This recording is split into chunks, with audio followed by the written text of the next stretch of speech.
আমরা আজকে সকালের নাস্তা খাবো হচ্ছে লুচি। তুই উল্টা নেই, এত উল্টানের দরকার নেই।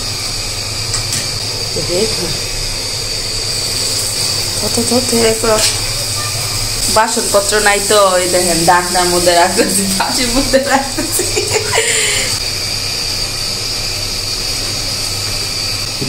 লুচি আর গোল হইল না, এটা খুললা গোল হয়ে যাবো।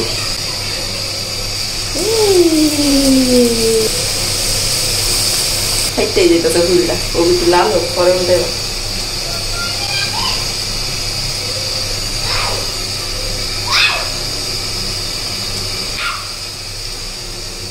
দুই উল্টা নেই।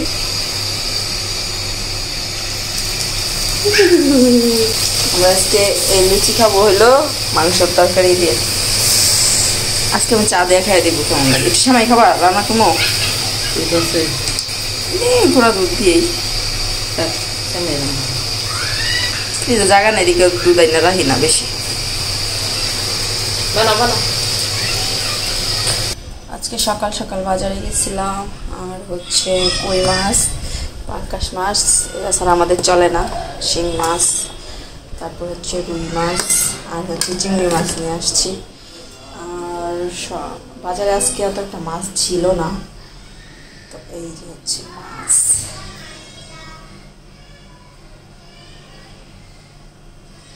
আজকে সকাল সকালে সব কাজ বাজ শেষ, একটু সবজি নিয়ে আসছি।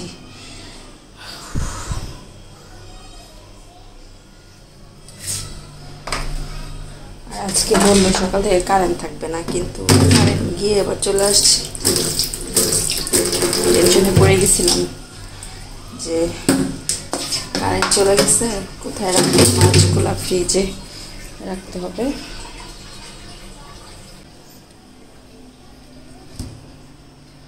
তারপর তুমি লটকন খাও, লটকন খাও।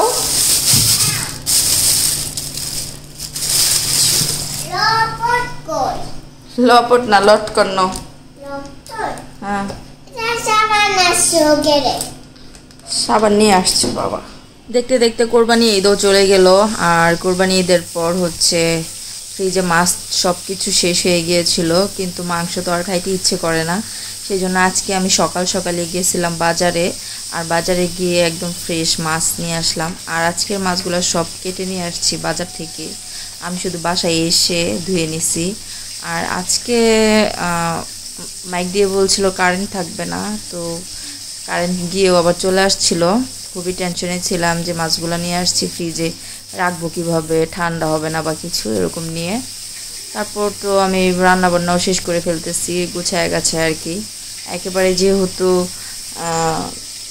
কাটা মাছ টাছ ধুয়ে টুয়ে নিচ্ছি, সেই জন্য রান্নাটাও করে ফেলতেছি। আর আমি আজকে হলো করলা আর হচ্ছে কই মাছ দিয়ে রান্না করব।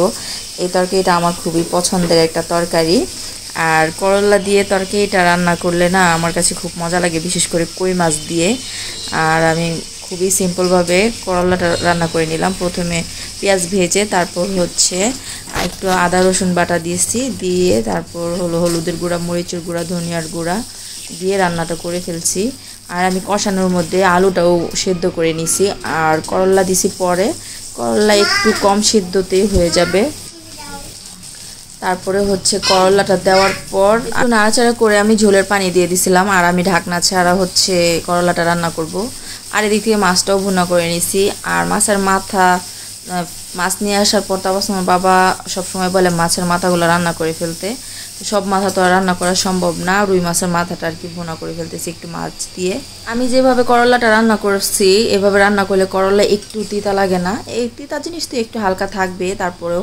আর আমি না করলার তরকারি রান্না করলে এই ভাজা জিরার গুঁড়াটা আমার দিতেই হবে, এটা না হলে তরকারির টেস্ট আসে না।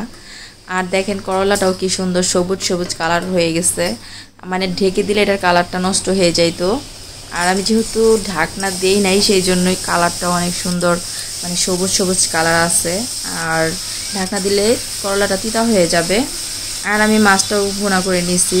আজকের মতো আমার রান্না মানে এখানেই শেষ মানে হয়ে গেছে। আমি আজকে দুটো তরকারি রান্না করছি, একটু মাছ ভুনা আর হচ্ছে করলার তরকারি। এর মধ্যে তারপর আমার বাবা ফোন দিয়ে বলল সে আসবে না, তো আজকে রান্না বান্নাটা এইসব একটা আজকে না রান্না করলেও হইতো আমাদের।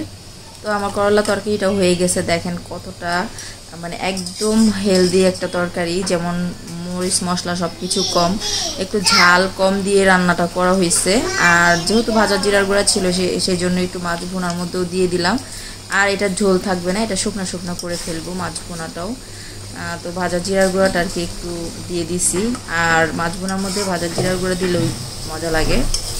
আজকে আমার 2টা তরকারি হয়ে গেছে, কিন্তু তাবাসসুমের বাবা ফোন দিছে, সে আজকে আসবে না, কাজে ওদের বাড়িতে যাবে, সেই জন্য আমার রান্নাটা করাটাই উচিত হয় নাই। আর এখন বিকেল হয়ে গেছে, সেই জন্য আম কেটে নিচ্ছি, আম খাবো নাস্তা। আমার পাকা আমটা এত বেশি পছন্দ না, তারপরও মানে এবারে ভাবছি যে পাকা আম খাবো, সিজনের ফল খাওয়া ভালো। আর অনেকগুলো আম নিয়ে আসছি, কিন্তু আমগুলো একটু নরম নরম দিয়ে দিছে। আমি তাবাসসুমের বাবাকে বলছি যে যখন আম নিয়ে আসবা তখন একটু দেখে নিয়ে আসবা, যাতে একটু শক্ত শক্ত থাকে, তাহলে একটু রেখে খাওয়া যায়। আর আজকের আমগুলো একটু বেশি নরম আম দিয়ে দিছে, তো 2 দিনও থাকবে না আমগুলা। তো তাবাসসুমকে আবার পড়াইতে আসবে, তাবাসসুমের মিস আসবে, সেই জন্য একেবারে কেটে নিচ্ছি, নাস্তা দিতে হবে যেহেতু। আর আমরাও খেয়ে নিব।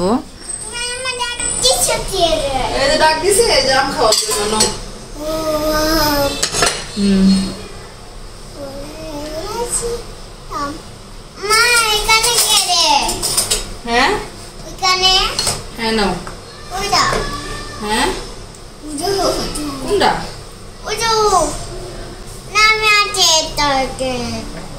আতা না চামচ দিয়ে খো,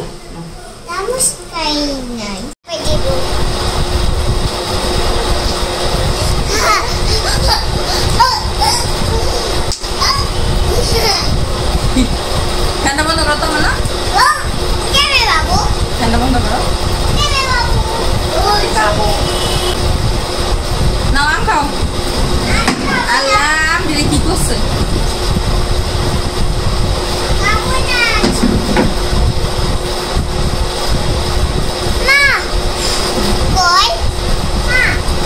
না একটা আম খাই নাও।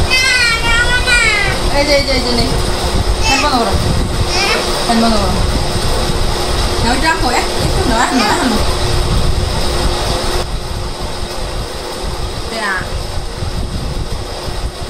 আচ্ছা ফ্যান বন্ধ করো।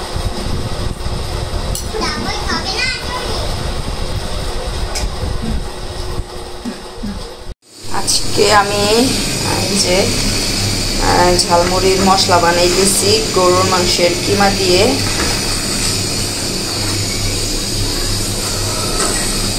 এটা আস্তে আস্তে হতে থাক, আরও আধা ঘন্টার মতো কষাবো। আমাকে কিন্তু অলরেডি আধা ঘন্টা হয়ে গেছে কষানো, আরও আধা ঘন্টা আমি কষাবো। আমি একদম ব্লেন্ডারের মধ্যে কিমাটা করে নিয়েছি, খুব সুন্দর হয়েছে। মশলা এটা আমি রান্না করার পর এটা একদম ইচ্ছে করলে 1 মাস রেখে খাওয়া যাবে। একটা জিনিস দেখেন, আমি কয়দিন আগে কিন্তু এই যে কড়াই কিনে নিয়ে আসছি, 2টা, আরও অনেক কিছু হাঁড়ি পাতিল কিনছি, কিন্তু এই পুরান কড়াইগুলোর মধ্যে রান্না করতে আমার যে কি ভালো লাগে। হ্যাঁ, ওই যে কথা আছে না, পুরনো জিনিসের প্রতি মায়া বেশি, এই আমার ব্যাপার। আমারও পুরনো জিনিসের প্রতি অনেক বেশি মায়া। মানে এটার মধ্যে আমার নাড়াচাড়া করতে সুবিধা লাগে, আর সত্যি বলতে লেগে যায় না, এটাই আমার মজার ব্যাপার। ঝালমুড়ির মশলা আমার আরও একদিন বানাইছি, 2 দিন বানাইছি, তবে খুব ভালো লাগছিল। তবে এবারে একটু নতুনভাবে ট্রাই করলাম গরুর মাংসের কিমা দিয়ে। ইচ্ছা করলে এটা মুরগির মাংস দিয়েও করা যাবে, ভিলা কলিজা এগুলো দিয়েও করা যাবে, ভালো লাগে।